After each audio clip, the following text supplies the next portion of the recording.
I see the half of the room is here. We're waiting on the other half. Oh. It's a Sunday. We love you double to make up for the people who aren't here. Oh, that's sweet. Nice and cozy. Let's bring it in. Bring it in. You guys all stay up late last night? Yes. Sadly. I'll leave it up here. All right, raise your hands. Who went to bed at midnight? Who went to bed at 1? Who went to bed at 2? Who went to bed at 3? Who went to bed at 4? What's sweet? Who went to bed at 5? Oh man. 6? Who Went to actually bed at slept? 6? 7? Who got laid?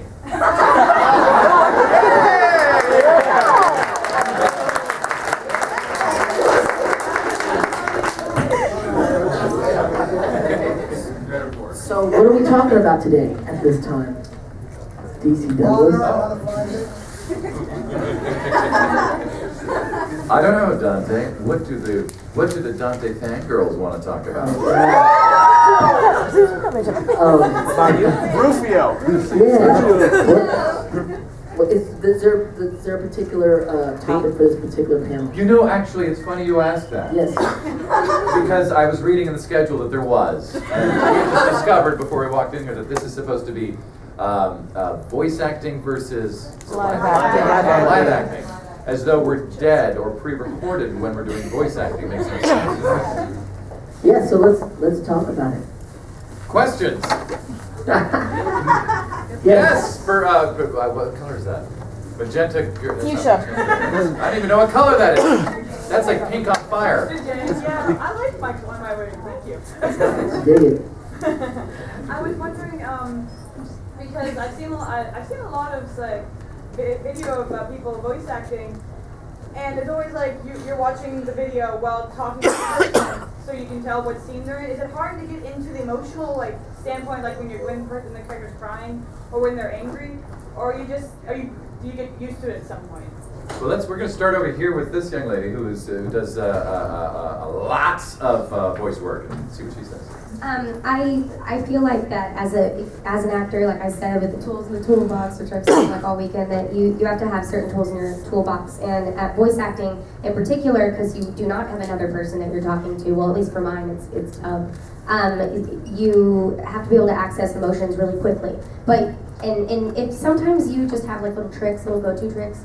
Like if I want my character to sound stressed out, I just push my hands together and create pressure, and then all of a sudden I sound really stressed out. And there's like little tricks you can do like that. But for crying and stuff like that, I mean, I'm never usually actually crying in the booth, but it's just the go-to in the toolbox of what you're doing. And I don't really find it difficult because you've developed these characters, so it's easy to react to what's going on, in their little lives. And Good morning. And then, so with live acting, if you have to cry, then they're going to want you to cry. Except for now, apparently some of these big budget movies, I'm noticing there's CGI tears they work in on some characters.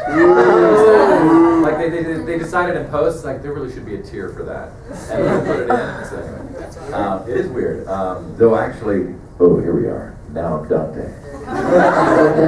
Good. Actually, back in the day, well, I don't know, today's different. They would also blow glycerin in your eyes. Now I'm going to tell you something here. I just did a movie called Home Alone on camera. And I shot in Houston, a lovely, lovely way to live. Have you been to Houston? There's 4 blocks there that are really cool, and then there's Houston. But in it, does this sound good when I talk like this? Do you like it like that? I like it. I'm digging it. Rolling it.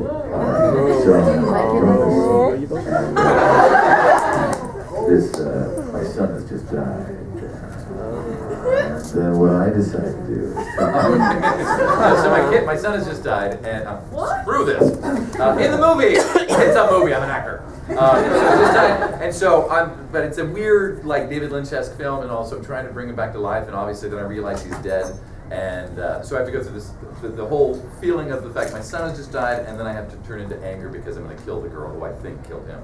And I decided, because it was late night, and it's one of these like indie films, and I'm like, well, I'm not gonna trudge up horrible stuff in my past so I can actually cry for this brief moment before I turn into anger. I'm in the moment, I'm doing the what if and all of that, but it's no tears happening, humidity or something, I don't know what it was. And the lead actress who'd been working for like 3 months straight on it, she's like glycerin, or not glycerin, she's like, what is it, Vicks, right, Vapor Rub. She's like Vapor Rub, because she's just so, so emotionally drained. And she's a little pipsqueak of a thing, so she was probably, dehydrated. And I said, hey, yeah, some of that over here. And it was kind of cool. I put it on, but then you have like a time frame, so you have to wait, wait till the camera crew's ready, and they're like, ready, we're about to roll. It's like, okay, and roll, and you go, and all of a sudden, and it actually, what it does is it's like a psychological gesture, like she was talking about with the tricks. That becomes a psychological gesture in that your eyes start to water up, and because you're in it, and a what if, that it triggers your eyes to do even more watering to get from the emotion of it. So, is this interesting at all, by the way? Yes. Yeah. So, but you can't, in other words, what I'm saying is, it can't just be in the voice when you're on camera. You need to have truth in the eyes because it can be perceived visually. And that's how people have access when they're watching on-camera stuff, is we access everything by watching the actor's eyes. Right. And then the other thing that's really different between voice acting, if you're doing like an emotional scene, and on-screen acting. So when you're voice acting, you pretty much do that scene once or twice with the crew, right? With the cast. But when you're acting on screen, what you have to understand is we do the scene several times. There's a wide shot that you're doing it several takes of that. Then they do a medium shot, so now you're closer. Then you do the whole scene again like that. Then they do coverage, which means if I'm doing a scene with Brittany, they have the camera over here, and we're shooting Brittany, and we're doing the emotional scene. Then they got the camera over here. And what it is as an actor when you're acting on screen, you really have to really choose how much energy you're going to spend per scene, because when it's like the money shot, when it's on you, and it's a close-up and you have to bring tears, but you were crying like 6 hours ago in the wide shot, and so now we've done the scene 25 times. It's hard to, when you're younger, you don't know that. You're spent by that time. As you grow up and you understand more, it's like your performance in the wide shot is going to be slightly different from your performance as it comes into the close-up, where you're maybe saving this emotion. Because you know that when they go to edit it, they're not that master shot he's talking about. They're going to do that at the beginning, maybe to establish it, and at the end when someone walks out. But they're not going to use much in the middle there unless there's a screw up with the close-ups and stuff. And if you've spent it in that master shot, you're screwed. You're working with young actors, and they're going off in the master shot, and you're going, hey man, you need to, we're doing this like 25 times. They save a little bit of that for your when that camera comes in on you. So that's another one of the differences from on camera and voice acting. But back to your question, you were talking about when you're looking at the for that kind of anime dubbing where you see the stuff and you're trying to match the lip flaps and all of that. If anything, that probably helps with the emotion because you have context. You can kind of see, especially if they've got the production in there that you can hear. You can see what the mood is, and the dynamics that are happening in the scene, so it clues you in better. Where with a lot of video games, when you don't have any animatics or anything to look at, and you're just going off of your sheet, and the director says, I think the context here is that you're upset. And so you're like, you have this line where you're like, and then the next line you think is a continuation, like, no, this is a whole other scene, by the way. No, you're actually happy and you're having a bagel. All right, so let me get, where's my butter? Yeah, questions? Phantom? No, sorry. I don't know any of these games. I'm like Phantom of the Opera. Yes. Which is more common when during recording? Do you do a small group or like the individual group kind of setup? I'm sorry, small groups or just alone in the booth? Like voice actors. Is it more common in the booth or in the groups? Well, it's different. It's different for depending on the different kinds of shows. So if it's anime or video games, usually we're alone in the booth. If it's a cartoon series, I've only had one cartoon series, and they try to always record us all as a group, or at least the robots together. Transformers Rescue Bots on the Hub Saturday morning. But you've done a lot of. Yeah, you're right. We try to do the group as much as possible because that's the more organic sound when we're doing scenes. But we all get busy with our schedules, so usually sometimes it happens where we're coming in alone and just doing your lines by yourself. But it's always best. I think most actors want to work with other actors. Though with our show, we we used to all like try to do it together, and then like in the second season, second half, all of a sudden it's like they broke us down into smaller groups and to record to get through quicker because we all screwed around so much. it got bad. We were spending more time taking selfies and pictures of each other. We had to do a no cell phone rule, and then we just started making jokes. Maria Marsh will just do the stand-up routine and then burp for an hour. And so they're like, okay, so we got to break it down even further. Therapy sessions happen. And then there's some therapy sessions. It's Yes. like, so this thing is happening. We're like, ah. Steve Bloom is just so emotionally fragile that hold his hand, and Jason Marsden likes to like have a nudity thing that we have to talk him through. So. And Lisa Chabert is such a bitch. No, I'm kidding. I'm kidding. She's the sweetest thing. My God, she's the sweetest thing. Oh, too late. Yep, camera. Yes, Birdman. Yeah, Jose. present for the Dante. You do the episode of Beyond Belief, Factual Fiction. Oh yeah, that was. I did one You too. didn't know Oh, that? you did? Yeah, I remember that. That's like Yeah, late no, they- 90s. That was so long ago. My memory of that particular gig Yeah. was I slept through my alarm clock. And I was late to the set, and I got in trouble. It never happened. That's the only time it ever happened. But I remember that. Yeah. Yeah, that kind So- of sucks to get in trouble for being late to a crappy show. Yeah, like It was not crappy. because I was late. It was I'm not like, crappy. Come on. It was, come on, it's like reenactment things. And Yeah, but it is sometimes based on a true story. No, I know, Yeah, but it was- when they halfway through your show, they stop and they go, is this fact? Oh, fiction. But sometimes You it's get a fact. call in too, right? You call a number to, and then they tell you Oh, to vote or like whatever. that show? Yep. Oh my god. Oh, yeah, see, it was a crappy show. It's like watching it till that car that was hunted and shit. Oh man. Yeah. No. Oh no. Yeah, remember that? I watched them all. I had to finish it. Thank you. Go ahead. I was gonna say now because getting back to the theme of live action versus recording. That car was pretty bad. In 1996 or something, I did an episode of Silk Stockings. That was a cool show. Almost as good as Fact or Fiction, or Beyond Belief. But they shot in San Diego, and so I had never been to Mexico, and I decided to go down the night before. They had a hotel room, and I decided to go into Tijuana, and I didn't get back to the hotel until 6 a.m., and they came to pick me up at 10 a.m. And I still was reeking of alcohol, and this is how I was young. I was irresponsible, but it was also Silk Stockings. But I go to set, and this is the thing: you can't do this if this is voiceover. But it was okay that my voice was kind of raspy when I went there because I was playing this character called a Weasel. I was a lawyer for this mob guy, I'm gonna finish the story this way. So, but what's funny was it's all these mob guys in swimsuits sitting around outside by the pool with all these like big-breasted girls in the pool, and they're playing poker, and I'm the lawyer, and I'm like in a wool suit, and I'm supposed to be sweating the entire time trying to tell them what's going on. Well, all these guys are like kind of like fat guys, and so they are sweating profusely in their swimsuits, and I'm in my wool suit, and she keeps having to put glycerin on me, and I'm soaking it up because I'm so hungover. It's like I can't keep sweat on me, and so they're all sweating, and I'm not, but I'm wiping anyway, and it's very funny. But that's but now if there were a voiceover job, I would have walked in there, and number one, in the booth, they would have smelled me. And this sounds like I've got a problem. I really had one time 20 frickin' years ago, okay? Anyway, if that's keeping in the theme of our panel. How about your drunken story? Let's see. Okay.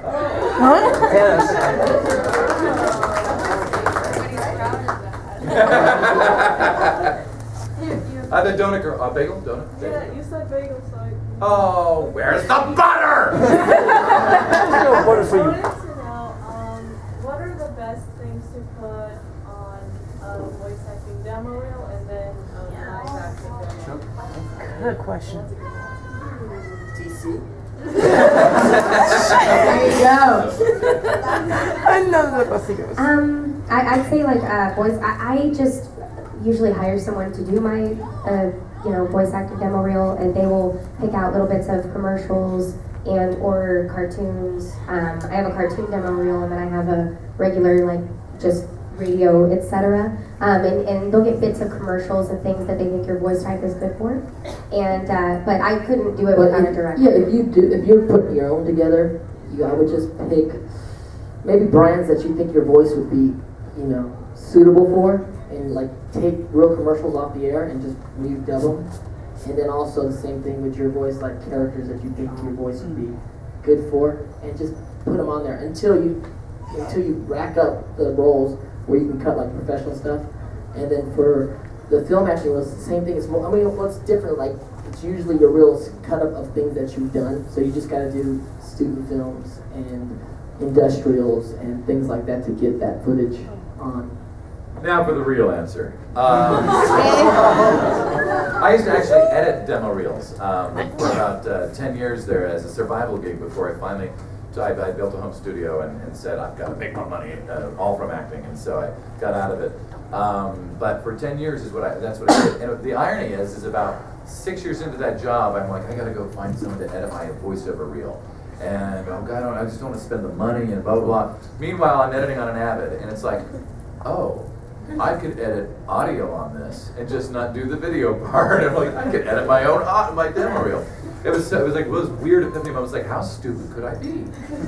So I ended up doing that stuff too. But yes, to everything they said. But I would say also with voiceover, you want to be more specific. You don't want to have a general reel that's got everything in it. So you're going to want a commercial reel, a narration reel, an animation reel, promo reel if you get into that. But the other thing I would also say is you don't want your reel to be more than a minute long, or a minute and a half at most, because they're going to, especially now with MP3s, they're just going to tap through it until they find the thing they're looking for. And so, 15 seconds in one style is almost too long on a voiceover reel. Now, on an on-camera reel, you can't, the industry's changing. We have a thing called Actors Access, where it's a breakdown services. It's the main hub that most of the casting directors who cast film and television use. So it used to be that you'd have your dramatic reel and your comedy reel, or just a general reel. And it would be, anywhere, back in the 80s it was 6 minutes long, and then they started to get down to about 3 minutes. 3 minutes to me was like a good length, 3.5 if you had a lot of substantial dramatic stuff. But then the people are like, oh, there's this new thing called a minute reel. You see everything in a minute, which is just like, okay, now you just get 3 lines, and it's like everyone who had like co-stars where they only had 1 line anyway, they're like, yeah, that's great for me. There's like one line. I work all the time. And now it's actually gotten to the point where, and this is partly because of the breakdown, because people who run that service are into money from actors, and now it's like you just put up your scenes, and your agent will go through your 1,500 clips you have, and then just send those scenes. I don't like that. It's stupid. It's a freaking ripoff. Anyway, so I don't though. I said screw it. I have a comedy reel and a drama reel. Oh, really? And it's like, you know what? It's digital. You can scroll through if you do. But I put the time codes in the description. We're doing a little industry discussion here. I put the time codes of all the scenes in the description, and so if they want to see, I just want to see my castle, they can just go right to that. Yeah. So, but what to put on it, like he just said, when you're first starting out, you don't have any actual, stuff. So you want to go and do these. Every project you do, when they say I'm going to cast you in it, you say great, but here's the deal. Because a lot of them won't pay it initially, and you say I want to have a copy of it as soon as it's done. And if you trust whoever's editing your reel for you, or you edit it yourself, say I want to get the dailies of what I did. I want all the raw footage, so you can re-edit a better scene that favors you, and put in your own production. Because odds are what they're going to do is going to suck. So, does that help? Yeah. Cool. I'm going to go all the way in the back, and we'll wait. I'm sorry, I have to call on you. Your hair's cool. I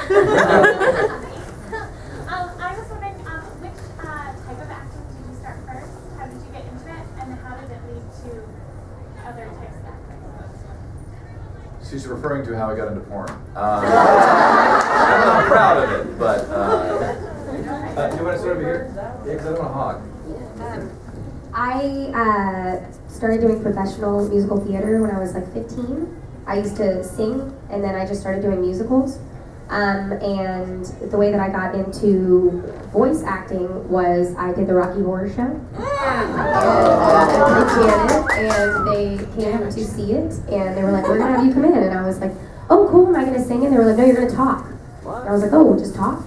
They were like, yeah, and I didn't know anything about anime at all. I was like, oh, like Go Speed Racer? Seriously, I you had started no on idea. stage doing the Rocky Horror Show, and that got you a voiceover? That's so cool. You'd be a perfect Janet. Sure. Yeah, so, yeah, and that's, I was kind of just walking down the street and fell in a hole. I went in to do bit parts in Gantz, and they were like, well, we're going to decide if you can do this for a career or not. Scream like you're getting stabbed to death. And I did, and from there I got more roles, and then I started working at Funimation, and then I got an agent and do the commercials and the industrials and all that stuff, and yeah, it's just gone from there. Yeah, it usually starts in the theater. Like, that's pretty much where, you know, if you want to be an actor, it usually starts there just because that's where all acting started. So you should start there too, probably. And actually, that's where you build a lot of your craft and your studying by doing plays, reading plays, kind of figuring that out, and then from plays, kind of turning to television and film and theater. Starts in theater. I came to LA when I was 19, and I literally got off the bus, and there was this agent there that said, wow. And from there, I was just offered film and TV roles. But I did sleep with them. Yeah, it is. Right off the Greyhound. It was the Greyhound Express. It always does start with the, like for me, it was skits. I was 7 years old watching Lord of the Stars, and after watching that, this is my panel. Who was at my panel last night? All right. You want that long-ass answer again? No, I wouldn't do it. I gave this answer that went on for like 30 minutes, and I went, you know what? I think I'm drunk. So, yay. It started with theater for me as well. When I was a kid, I got into a theater company. When I came to LA, you take acting classes, and then you just start doing theater there, which is really kind of hard because you get like 12 people in the audience kind of thing. For me, it was the transfer to voiceover, the addition of voiceover was just it was purely accidental. Having an agent wanted to go out for commercials to make money, and she said, why not voiceover as well? You got a nice voice. And so I went, oh, okay, and I auditioned once and then booked it, and then I was like one of her only VO guys all of a sudden, and so I started getting all these VO gigs, and then started collecting material for a demo reel that way. But then it went into looping. I became part of a WALA group. But you guys know what WALA is, or at all? Well, like if you watch a movie or a TV show and you see a restaurant and say Dante starring in it, and he's and these two are having their scene. I would come into the sound studio after they recorded that scene, and I would be doing the people behind him. Just going, yes. So that's WALA, and then Foley, WALA and Foley. So WALA is the people sounds, and then Foley is like the sounds of all the dishes and things in the background. Because when they filmed that, all the extras in the background were just doing this, going.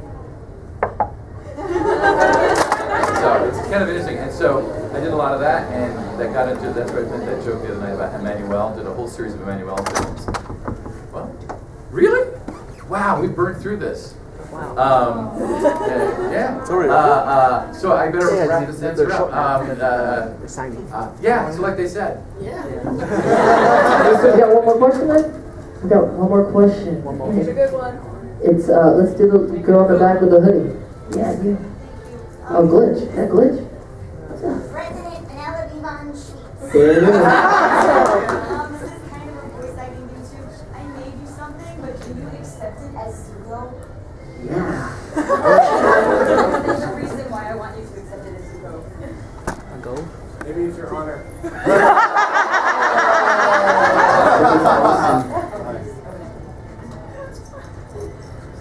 Pop-up. It's gold and it says Zuko's honor inside. Oh my God, And they're never gonna be able to get rid of it. You, by the way, Amazing. have a voice for voiceover. I've been told that a lot, but it just getting me nervous. And your name? Yeah. What's your name? Hanari. Hanari. Yeah. I am honored. You should be honored. I am a president. Thank you so much.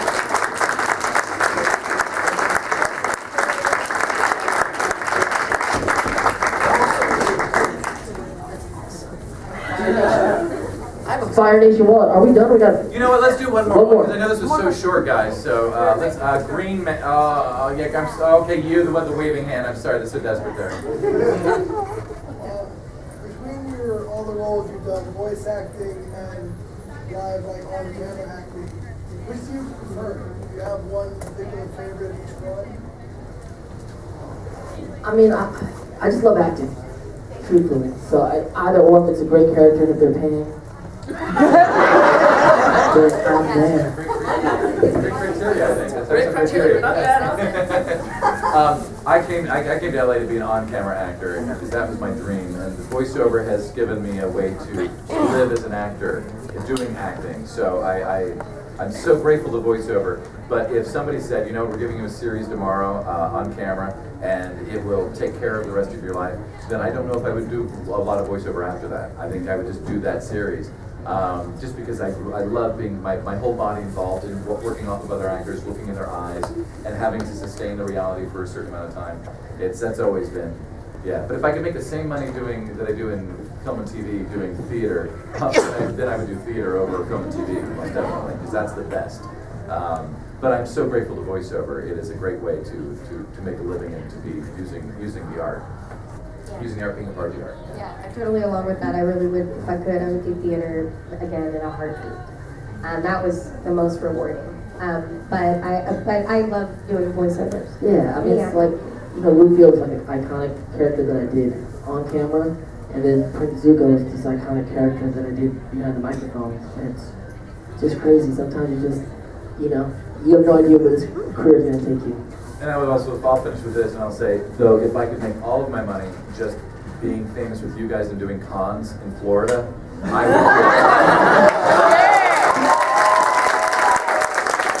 Thank you guys so much. Let's go to our Fire Nation Walrus.